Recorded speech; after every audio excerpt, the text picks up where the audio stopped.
Well, thank you very much and welcome. Our debate tonight is America is finally winning the war in Iraq. Now, the topic is not the security position in Iraq is dramatically improved. I think it's very difficult to argue that one. And I'd like to quote from a United States senator who voted against the surge and still feels that his vote was correct. He said, quote, "In the 18 months since President Bush announced the surge, our troops have performed heroically in bringing down the level of violence.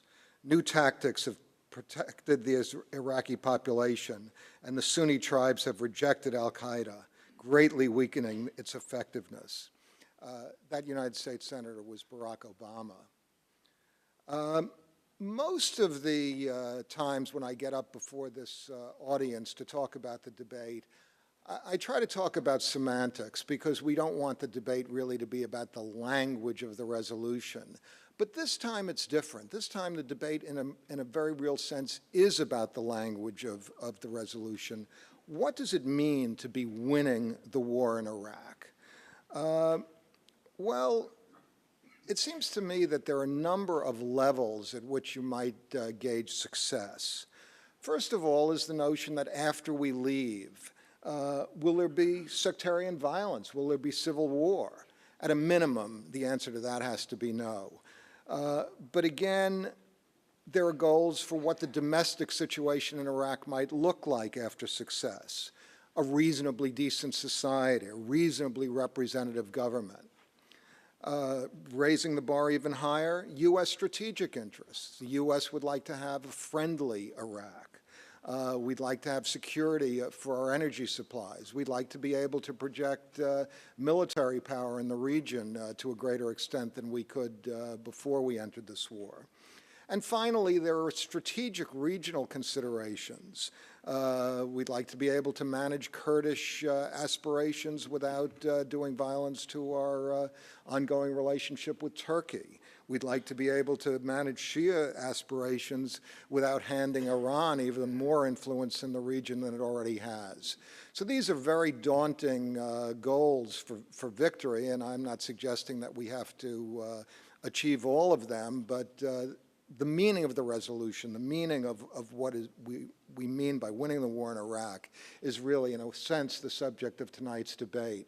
We have an extraordinary panel, and I'm in for a treat that many of you have already had, which is the experience of John Donvan as moderator. And it's really my pleasure to turn the evening over to John. May I urge one more round of applause for Robert Rosencrantz for making these evenings possible. I'm John Donvan, a correspondent for ABC News and ABC News Nightline, and your host and moderator for this Intelligence Squared U.S. debate, Oxford-style debating brought to American shores, where in this program the motion is America is finally winning the war in Iraq. We are speaking and gathered at the Caspery Auditorium at the Rockefeller University in New York City. You will hear from 4 panelists on this motion, 2 who are for the motion and 2 who are against. The debate will take place in 3 parts. There will be an opening statement, a mix-it-up section of Q&A, including questions from me and questions from you, the audience, and then finally closing statements. This is a contest. This is a contest of persuasion. The goal of the panelists is to change the minds of this audience assembled in an amphitheater surrounding the stage, several hundred of you who will come into this evening, who will come into this event with their minds perhaps not made up or made up. The goal of these people is to move your opinion. Shortly, we will take a vote to see what your views are on this motion as you come in off the streets. But I first want to explain. In the opening round, the panelists will have 7 minutes each. As they approach the 6-minute mark, in order to provide them with a warning that their time is running out, they will hear a tone that sounds like this. That's the 1-minute mark. We consider it rather gentle and mild, but to be taken seriously. At 7 minutes, if the speaker has not wrapped up, the tone will become more insistent, more like this. And nobody wants to talk through that.